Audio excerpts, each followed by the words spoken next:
हम इस वक्त ताइपे में हैं और हमारे साथ इस वक्त मौजूद हैं रूप नारायण दास जी। रूप नारायण दास जी 6 महीने से तकरीबन ताइवान में हैं और यहाँ की जो स्थिति है उसको पास से देख रहे हैं। ये स्कॉलर हैं और 6 महीने से चाइना में हैं और जो चाइना ताइवान के बीच में टेंशन है, जो कुछ भी हो रहा है उस पर नजर अपनी बनाए हुए हैं। इनसे आज हम बात करेंगे। हमारा जो खास कार्यक्रम है कड़क में, कड़क कॉन्वर्सेशन, कड़क बातचीत रूप नारायण दास जी के साथ अगले कुछ मिनट हम करेंगे और समझेंगे कि ताइवान और चाइना के बीच में आखिर क्यों टेंशन है और क्यों नैन्सी पेलोसी को अमेरिका ने इस वक्त भेजा। क्या दोनों देशों के नेताओं को इससे राजनीतिक फायदा मिलेगा अपने अपने देशों में? क्या इससे अमेरिका का जो बिजनेस है, जो हथियार दूसरे देशों को बेचने का बिजनेस है, वो बेहतर होगा? कि तमाम पहलुओं को हम छुएंगे। सबसे पहले रूप नारायण दास जी, आपका बहुत बहुत स्वागत है हमारे इस खास कार्यक्रम कड़क में। समझना आपसे ये चाहूंगा कि क्या आज नहीं कल नहीं, कुछ महीनों बाद या कुछ साल बाद आपको लगता है कि चाइना ताइवान पे हमला करेगा और ताइवान टेरिटरी पे कब्जा करेगा? क्या चाइना सिर्फ एक सही वक्त के इंतजार में है? मेरे को लग रहा है कि अगर अभी फिलहाल नहीं या अगले साल या इन द नियर फ्यूचर नहीं है, लेकिन कभी ना कभी हमला करेगा। क्योंकि देखिए, ये जो चाइना जो युद्ध होने का वो कभी भी अगर होगा तो this is, you call it a what you call, Taiwan state separates China from Taiwan, it will be an amphibious war. मतलब आपको ये ताइवान स्टेट को क्रॉस करके आके ही करना पड़ेगा। ये है तो ये इसके लिए मतलब you need to have naval capability. I think, जो मैं तो डिफेंस एक्सपर्ट नहीं हूँ, बट कह रहे हैं कि लोग जब चाइना के साथ अभी दो कैरियर है, मतलब जो कैरियर है एक तो है, दोनों है, लेकिन अभी शिप में ये डिफेंस कैपेबिलिटी में यूएस जैसे इनका अमेरिका का है रोनाल्ड रेगन। हाँ, रोनाल्ड, ये भी एक कैरियर है, कैरियर शिप है। तो ये America is ahead of China. So अभी चाइना को वहां तक पहुंचे नहीं है। तो अगर ऐसे कुछ एम्फीबियस वार होगा, एंड मोर ओवर ताइवान का जो डिफेंस प्रिपेयर्डनेस भी पिछले साल बढ़ रहा है, आहिस्ता आहिस्ता बढ़ रहा है। अभी भी देखिए, जैसे नैन्सी पेलोसी के बाद आपने जिक्र किया, नैन्सी पेलोसी आए उसके नेक्स्ट डे इनका ताइवान का डिफेंस बजट का बढ़ोतरी हो गया। अब देखो, ये जो कुछ ना कुछ तो है, लिंक है। तो विजिट के साथ यही मैं कहूंगा कि तो क्या हुआ अगले दिन? क्या हुआ? नैन्सी पेलोसी डिफेंस बजट बढ़ गया, इधर डिफेंस एग्रीमेंट का सरकार ने, ताइवान ने बढ़ा दिया। ताइवान सरकार ने डिफेंस बजट बढ़ रहा है। एवरी ईयर ताइवान गवर्नमेंट का डिफेंस बजट अभी बढ़ रहा है। एंड इनफैक्ट जैसे ही नैन्सी पेलोसी का विजिट हुआ उसके बाद ही तुरंत भी बढ़ोतरी हुआ उसका। तो इसका मतलब कहीं ना कहीं तो लग रहा है कि ये जो थ्रेट परसेप्शन होता है उसके साथ जो यूएसए का जो डिफेंस मिलिट्री इंडस्ट्रियल कॉम्प्लेक्स से कोई ना कोई तो ताल्लुक है। लेकिन बात ये, ताइवान भी ये नहीं कह सकता है कि मैं अमेरिका के बिना उसका स्थिति कुछ भी नहीं है। तो इन दैट सिचुएशन, अगर ताइवान अमेरिका से हथियार खरीद रहा है तो ये भी ताइवान के हित के लिए भी है। It is also in the interest of the regional piece and security. It is a vicious circle, you can't simply escape it. आपको हथियार खरीदना पड़ेगा। अगर नहीं खरीदोगे तो विद इन नो टाइम, अगर योर डिफेंस, चाइना को ज्यादा टाइम नहीं लगेगा। ठीक है रूप नारायण दास जी, दर्शकों के लिए बता दें, क्योंकि हम यहाँ पे कड़क बातचीत कर रहे हैं। हम किसी के इस पूरी विजिट को एक तरीके से जोड़ के देखा जा रहा है कि कैसे नैन्सी पेलोसी हमेशा से ताइवान के कॉस्ट के बारे में बोलती आ रही हैं, कैसे अमेरिका ताइवान के कॉस्ट को लेकर हमेशा कंसर्न रहा है। जब अमेरिका ने अपना डिप्लोमेटिक रिकॉग्निशन भी बदला, दर्शकों के लिए बता दें, अमेरिका ने 30 सालों बाद, जब माओ ने सरकार बनाई चाइना में, उसके 30 साल बाद अमेरिका ने डिप्लोमेटिक रिकॉग्निशन चाइना के लिए चाइना को दे, पीपल्स रिपब्लिक ऑफ चाइना को दिया, यानी जहां पे कम्युनिस्ट पार्टी की सरकार है। और ताइवान के लिए यूएस कांग्रेस ने एक एक्ट पास किया, कानून पास किया, जिसके तहत ताइवान के साथ उनके एंगेजमेंट, हाँ, एंगेजमेंट सबसे चल रहे हैं, ताइवान रिलेशन, जैसा कि इन्होंने बताया। तो ऐसे में सिर्फ ये कह देना कि नैन्सी पेलोसी अचानक से कंसर्न हुई और वो ताइवान आ गई, ये सही नहीं होगा। जो कि रूप नारायण दास जी जो नजरिया हमें बता रहे हैं, जो पर्सपेक्टिव बता रहे हैं, वो ये है कि नैन्सी पेलोसी की विजिट के बाद ताइवान का जो डिफेंस बजट है वो बढ़ गया, मिलिट्री एक्सरसाइजेस बढ़ गए। अब ताइवान जो हथियार खरीदता है वो अमेरिका से खरीदता है, तो सीधा जो फायदा इस विजिट का होगा वो अमेरिका को होगा, जो उनका मिलिट्री इंडस्ट्रियल कॉम्प्लेक्स है उसको होगा। Correct me if I am wrong रूप नारायण जी, सही बात है? ठीक है। उसके बिल्कुल बाद सही। नारायण जी ने एक और बात बताई है, और वो आगे भी उस पर एलैबोरेट करेंगे कि ताइवान, चाइना ने पहले ही कह रखा है कि वो ताइवान पे सिर्फ 3 परिस्थितियों में हमला करेगा। पहली परिस्थिति, जब ताइवान न्यूक्लियर परमाणु परीक्षण करेगा तब। दूसरा, जब ताइवान अपने आप को इंडिपेंडेंट स्टेट डिक्लेयर कर देगा। तीसरा जो कैटेगरी है वो ये है, जब ताइवान अपने टेरिटरी को किसी और देश को युद्धपोत या फिर एयरबेस बनाने की परमिशन देगा। तो इन 3 परिस्थितियों में ही चाइना जो है वो ताइवान को इन्वेड करेगा। चाइना ने अपनी पॉलिसी पहले ही क्लियर कर रखी है। अब नैन्सी पेलोसी की जो विजिट है वो इन 3 पॉलिसी में कहीं भी फॉल नहीं करती, तो ऐसे में एस्केलेशन का कोई मतलब बनता नहीं। और इससे पहले आपको बता दें 1997 में न्यूट गिंगरिच भी ताइवान आ चुके, हालांकि वो चाइना हो के ताइवान आए थे, लेकिन उसके वो भी आ चुके। तो जो रूप नारायण दास जी का नजरिया है वो ये है कि क्योंकि यहाँ की इंटरनल पॉलिटिक्स इससे प्रभावित होगी, क्योंकि 20th national Congress of the Chinese communist party, वो कम्युनिस्ट पार्टी का सबसे हाईएस्ट बॉडी मीटिंग होती है नेशनल कांग्रेस, वो इस साल नवंबर में है, जहां पे शी जिनपिंग को अपना रिपोर्ट कार्ड देना है कम्युनिस्ट पार्टी को कि उन्होंने क्या किया।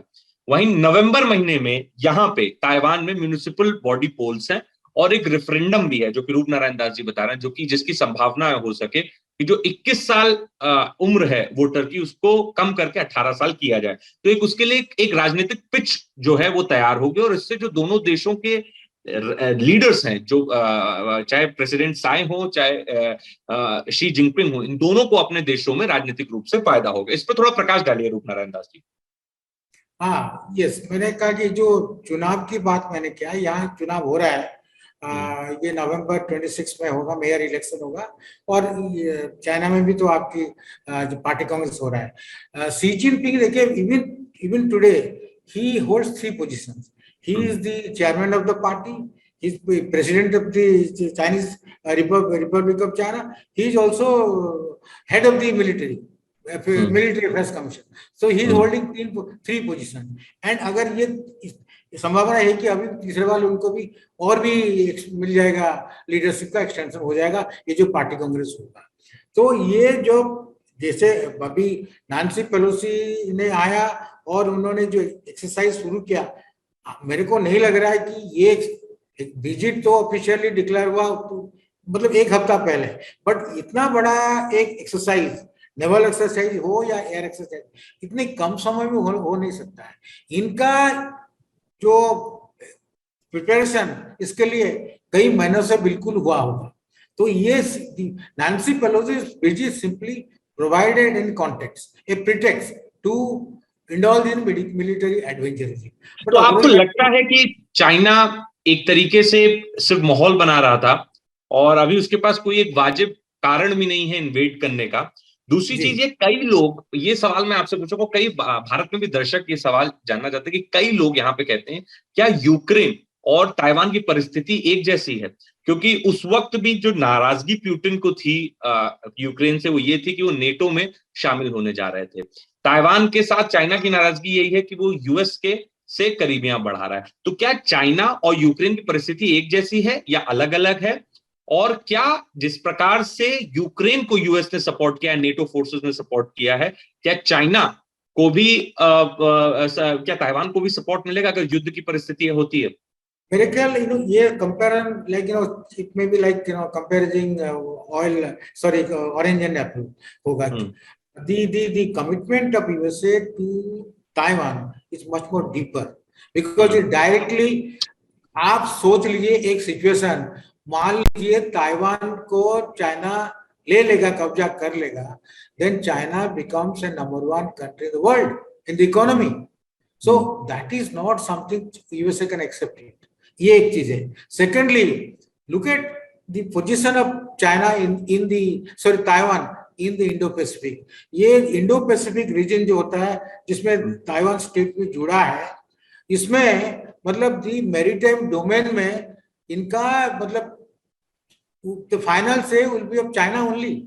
USA will have now the majority, the bulk of the trade, including oil, passes through this Indo-Pacific Ocean.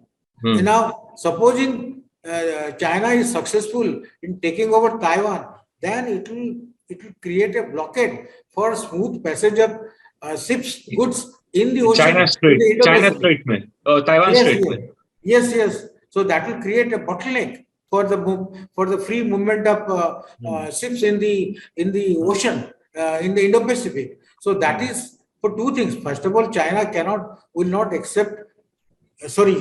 USA will not accept China emerging and the number one country, number one economy. Secondly, this will also hinder free passage of ships in the Indo-Pacific. You can't, one cannot rather compare Ukraine issue with Taiwan issue. So the commitment of USA to Taiwan is much more deeper than the commitment of USA to Ukraine. It is much more deeper. And it is also a fight between two systems, a democratic system and a communist system. So that is why even other democratic countries like maybe Japan, USA, Australia, they're all united. All the democratic countries will be united. Rupnarayan Das ji, दर्शक ये भी जानना चाहते हैं कि China के खिलाफ खड़ा होने के लिए ताइवान को अमेरिका के सिवा और कौन से देशों से समर्थन हासिल है? जापान अमेरिका ही है जिसके जापान का इतना उछल रहा है। जापान है, यूके भी है, अभी ऑस्ट्रेलिया है, न्यूजीलैंड है, they have already expressed their support in different forums, including G7 and other. आपको ऐसा लगता है कि ऐसे में जो ड्रैगन है वो शांत नहीं बैठेगा और ड्रैगन पुतिन से हाथ मिला सकता है? एक नया एग्रीमेंट किया जा सकता है। पुतिन के साथ तो हाथ मिला है उनका, दोनों अभी मिलिट्री ड्रिल भी हो रहा है, आर्मी एक्सरसाइज भी हो रहा है, वो तो बिल्कुल शामिल है, इसमें कोई दो राय नहीं है, दोनों शामिल है। लेकिन Russia and China, they are united, no doubt. Of course there are also differences of interest between the China and Russia. That is, you remember that once they also fought a war. Both China and Russia, they fought a war. So it is a marriage of convenience only. Okay. So एक और आपसे सवाल पूछना था कि Nancy Pelosi की जो इस विजिट से ताइवान का फायदा हुआ है या नुकसान हुआ है? क्योंकि राजनीतिक तौर पे तो मुझे समझ में आ रहा है कि राष्ट्रपति जो यहाँ की हैं उनको एक सिंपैथी मिलेगी, जो रेफरेंडम की वो बात करें, जो चुनाव है उनकी पार्टी को एक अपर हैंड मिलेगा। बट इकोनॉमी, क्योंकि ऑलरेडी कोविड से इकोनॉमी के बुरे हाल थे ताइवान की, इस विजिट के बाद जो चाइना ने सैंक्शंस लगाए हैं, जैसे कि पाइनएप्पल का ट्रेड रोक दिया है और भी काफी चीजें, प्रोडक्ट्स है जिन पे सैंक्शंस लगाए हैं, काफी प्रोडक्ट्स का एक्सपोर्ट बंद कर दिया, तो क्या आपको लगता है कि ताइवान की इकोनॉमी को एक बड़ा झटका लगेगा या ताइवान की इकोनॉमी मजबूत है और ऐसे झटकों को सहन कर सकती है? और क्या क्या ऐसे प्रोडक्ट्स है जिन पे बैन लगाया है, वो भी जरा दर्शकों को बताइए। Taiwanese economy, very resilient economy. It's very resilient. Of course, Taiwanese economy is also seamlessly integrated with the Chinese economy. There is, Taiwanese investment in China and Chinese investment in Taiwan also. But slowly now it is getting decoupled. The Taiwanese is getting decoupled from the Chinese economy. Now, sensing, the effect, the cascading effect. जी थोड़ा दर्शकों के लिए हिंदी में बोल देते तो बेहतर होता, हमारे दर्शक। मैंने कहा कि क्योंकि ये जो सैंक्शन चाइना अभी ताइवान पर लगा रहा है, उसका असर आहिस्ता आहिस्ता भी पड़ रहा है। तो इस असर को थोड़ा घटाने के लिए अभी ताइवान और यूएसए का ट्रेड भी बढ़ रहा है। अभी they are going to sign कह रहे क्या 21st century trade talks between USA and Taiwan. कब तक साइन होगा ये ट्रेड टॉक?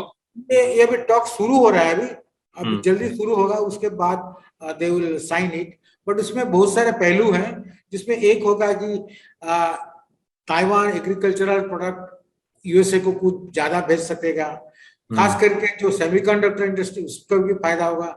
तो मेरा कहने का ही मतलब यही है कि जो कोशिश अभी चाइना ने जारी किया है कि सैंक्शन करके ताइवान का इकोनॉमी को थोड़ा वीक करने के लिए, इसमें फायदा ताइवान को होगा अगर ये ट्रेड टॉक ये फाइनलाइज हो जाता है यूएसए के साथ। उसमें ताइवान इनफैक्ट ये सिलसिला शुरू होने के बाद इनफैक्ट जापान के साथ भी ताइवान का ट्रेड भी बढ़ रहा है। Not only USA but also Taiwan and Japan trade is also increasing after the invasion by China on Taiwan. So particular तो यहाँ नहीं, आपकी बात हम समझ गए, पर आपको लग रहा है कि अगर युद्ध की संभावना है तो अभी उसमें टाइम है, क्योंकि चाइना अपने आप को पूरी तरीके से मजबूत करना चाहता है, टाइम है। कुछ लोगों का ये मानना है कि शायद 2035 में होने का है, कुछ लोग कह रहे हैं कि नहीं 2049 में होगा, जबकि ये सेंचुरी हो जाएगा चाइना जो कम्युनिस्ट कंट्री बना, तो इमीडिएटली होने का चांस कम से कम मैं ये मानूंगा। तो चाइना अगर ये अटैक करने को शुरू होगा, they should have the confidence कि they can fight a winning war. नहीं तो अगर लूजिंग वार में तो बहुत सारा नुकसान हो जाएगा। अगर वार करके अगर चाइना ताइवान को ले जाएगा, उसमें हो सकता है, पॉसिबल है, उसका रिपरकशन लेकिन बहुत गहरा होगा, बहुत एंड देखिए किस तरह से सारे कंपनी ड्रॉ कर रहे हैं। वो भी तो है, इन पे इतना असर होगा खराब, शायद इट पे थ्रेट भी चाहिए कम्युनिस्ट लीडरशिप। तो इसके ये सबको तो इनको पता है कि हम तो ले लेंगे, कब्जा कर लेंगे, नुकसान होगा, देयर विल ब्लॉडशेड, एवरीथिंग हो जाएगा, लेकिन can they sustain that war?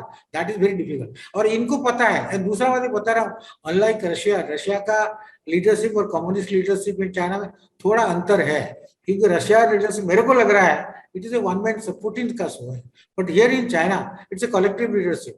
Chinese parties there, the collective, the standing committees are there. So even Xi Jinping is also answerable to this communist party standing committee, जो कि Russia के case में Putin के लिए नहीं है। Putin is a one man show है। ये फर्क भी है दोनों में। चलिए दास साहब, बहुत बहुत शुक्रिया हमसे बात करने के लिए। कड़क बातचीत हुई हमारे आपके बीच में। हम उम्मीद करते हैं कि दर्शकों को मजा आया होगा सुन के, और काफी नए पहलुओं को हमने छुआ जो चैनल्स नहीं दिखा रहे हैं, जो चैनल्स नहीं बता रहे हैं कि कैसे इंटरनल पॉलिटिक्स में दोनों ही लीडर्स को फायदा होगा, कैसे अमेरिका से अब ताइवान ज्यादा हथियार खरीदेगा, कैसे ताइवान और अमेरिका की से जो दोस्ती है वो और गहराई है। तमाम ऐसे पहलू हैं जिस पे अभी तक किसी ने रोशनी नहीं डाली। हमने पूरी कोशिश की ईमानदारी के साथ कि इस शो में आप तक वो पहलू पहुंचाएं, और आगे भी हम इस तरह के शोज कड़क के दर्शकों के लिए करते रहेंगे। बहुत बहुत शुक्रिया। देखते रहिए News18 इंडिया। Thank you.